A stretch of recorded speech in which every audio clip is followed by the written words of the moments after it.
नमस्कार मित्रांनो, आजचा आपला विषय आहे शेतकऱ्याच्या लाईटीच्या अडचणी. मोटर सुरू करायला जातो तर लाईट नाही. लाईट येते रात्री 2 ते 3 ला.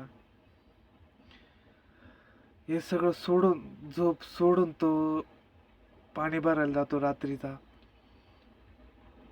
आणि तो कशाची पर्वा करत नाही. डास असो, साप असो, अंधार असो, या कशालाही तो भीक घालत नाही.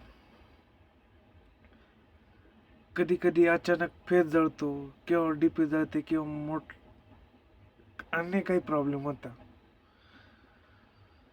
कधी कधी बॉक्सही जळतो.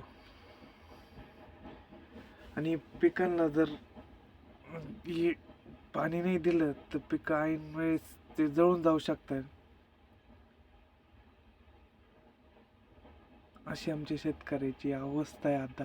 मी स्वतः 2 दिवसापासून हे सगळं अनुभवत आहे. तर माझं स्वतःच भरायचं बाकी आहे.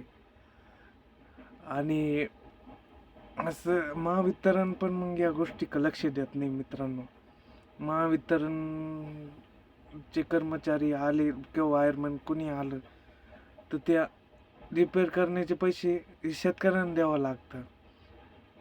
आणि नाही दिले तर ते मग रिस्क शेतकऱ्यांना घ्यावं लागते. आणि शेतकऱ्यांना गेलं तर ह्याची कुठलीही प्रकारची भरपाई दिली जात नाही सरकारकडून.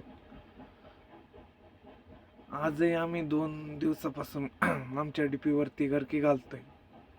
तर मी आज स्वतः बघितले तर आमच्या आसपासचे जे शेतकरी ते स्वतः तिथे जाते, ते लाईट काम वगैरे करताय. मी सुद्धा आज त्यांच्या मदतीला गेलो होतो.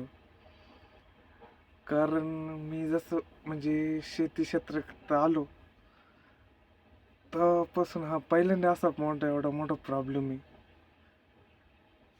आणि येत तर काही नाही, पण मग मित्रांनो, शेतकऱ्यांना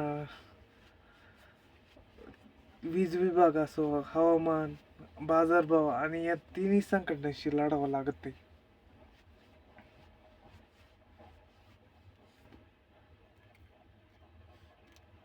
तर मित्रांनो, असा विषय नेमका कधी होतो माहिती का?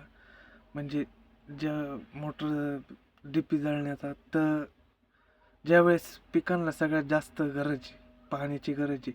आणि आमचे डीपीओचे जेवढे शेतकरी, त्यांच्या पिकांना आता सगळ्यात जास्त पाण्याची गरज आहे.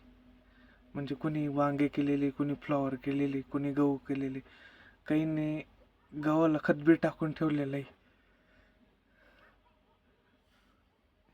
तर मित्रांनो, हा प्रॉब्लेम जो आहे ना, तो मेन लाईटीवरती म्हणजे डीपीवर आणि मेन लाईटीवरती. तर हे काम कोणाचं? हे वायरमन किंवा महावितरणाचं काम आहे. पण मग हे सर शेतकऱ्याकडूनच काम करून घेते, म्हणजे ज्याचं केबल आणणं असो किंवा काही असो.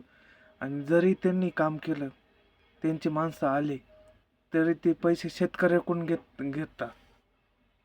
मित्रांनो, जरी त्यांनी महावितरण किंवा वायरमननी काम केलं तर त्यांचे काम म्हणजे 2 ते 3 महिन्यात म्हणजे पोल वाकून जातात.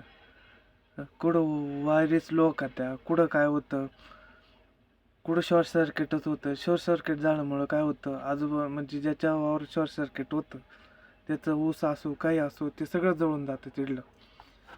प्लस ते शेतकऱ्याला तिथली भरपाई भेटत नाही, नुकसान भरपाई भेटत नाही किंवा काही भेटत नाही. तर मित्रांनो, आम्ही ना 2 दिवसापासून ते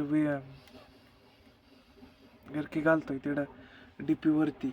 पण मग तिथं कोण वायरमॅन किंवा महावितरणाचा कर्मचारी नाही आहे, आलेली नाही. ती आज आली होती, तर तिने आज फक्त बघितलं. तर उद्या येणार आहे. उद्या त्यांचे साहेब लोक, त्यांची माणसं येणार आहे. उद्या मग तो आल्यानंतर ते काय फॉल्ट असेल तो बघणार आहे. प्लस उद्या त्यांचे जे माणसं येणार आहे त्यांचे पैसे बी आम्हाला शेतकऱ्यांनाच द्यायचे. ते काय महावितरण किंवा दुसरं कोणी देणार नाही. मित्रांनो, भारताला ना कृषीप्रधान देश म्हणलं जातं. म्हणजे ज्या देशामध्ये शेतकऱ्याशिवाय काडी बी हलत नाही, त्याच देशामध्ये शेतकऱ्याला काडीची बी किंमत नाही. तर मित्रांनो, व्हिडिओ कसा वाटला नक्की लाईक करा, शेअर करा, कमेंट करून नक्की सांगा. चॅनलला सबस्क्राईब करा.